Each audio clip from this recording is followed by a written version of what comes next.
All right, let's dive in. Today, we're stepping into a modern-day Coliseum, a place where you've got ancient magic clashing with high-tech gadgets. But this story isn't just about who's the better fighter. It's about how one single tournament can completely unravel a life-altering secret. Let's get into it. And boom, we start right in the thick of it. That's the gauntlet being thrown down by Ernal the Mage to Carl, our main guy.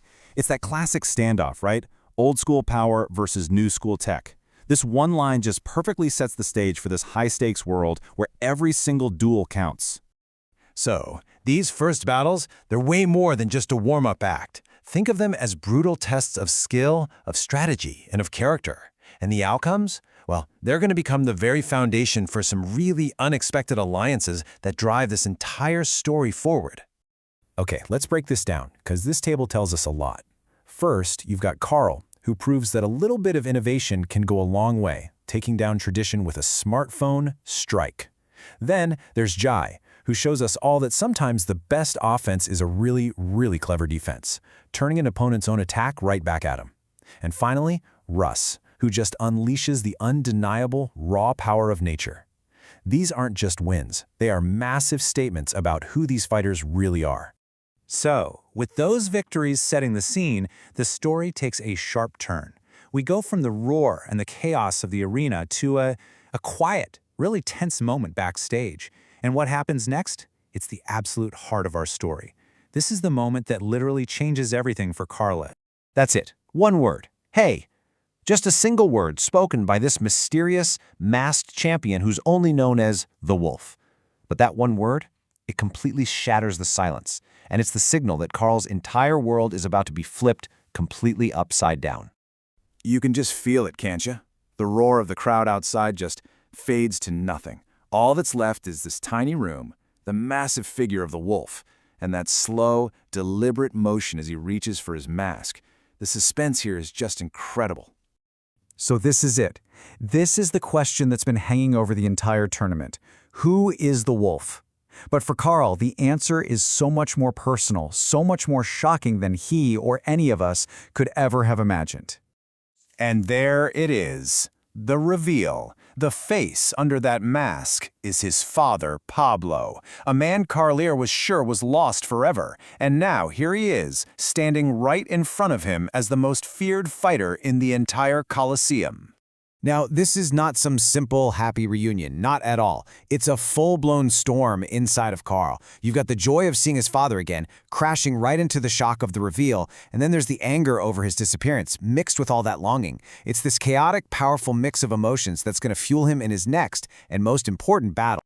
So, with that earth-shattering revelation just searing through his mind, Carl somehow has to pull it together and step back into the arena for the semifinals. This isn't just a physical fight anymore. No way. This is the ultimate test of his mental focus and his brand new emotional resolve. And his opponent couldn't be a more perfect contrast. It's a classic. On one side, you have Carlos, the gymnastic dynamo. We're talking raw physical power, perfect form, just an absolute beast. And on the other, you have Carly, whose greatest weapon has always been his tactical mind, which is now supercharged by the truth about his father. It is the ultimate brain versus brawn showdown. So how does brain beat brawn? Well, with a brilliant, flawless, three-step plan. See, he doesn't try to meet force with force. That would be a losing game. Instead, first, he analyzes. He just sidesteps the initial crazy onslaught. Then, step 2, he masterfully baits Carlos, tricking him into using his signature move. He turns his opponent's greatest strength into a fatal weakness. And finally, with perfect timing, strike. It's just a masterclass in pure strategy. And that was it. That's the theme of the whole battle. In the end, Carl's sharp strategy and his emotional clarity completely triumphed over sheer brute force. He didn't overpower his opponent, he just completely outthought him. Okay, so the fight's over, but now we have to look at what happens next. The immediate consequences of that incredible win.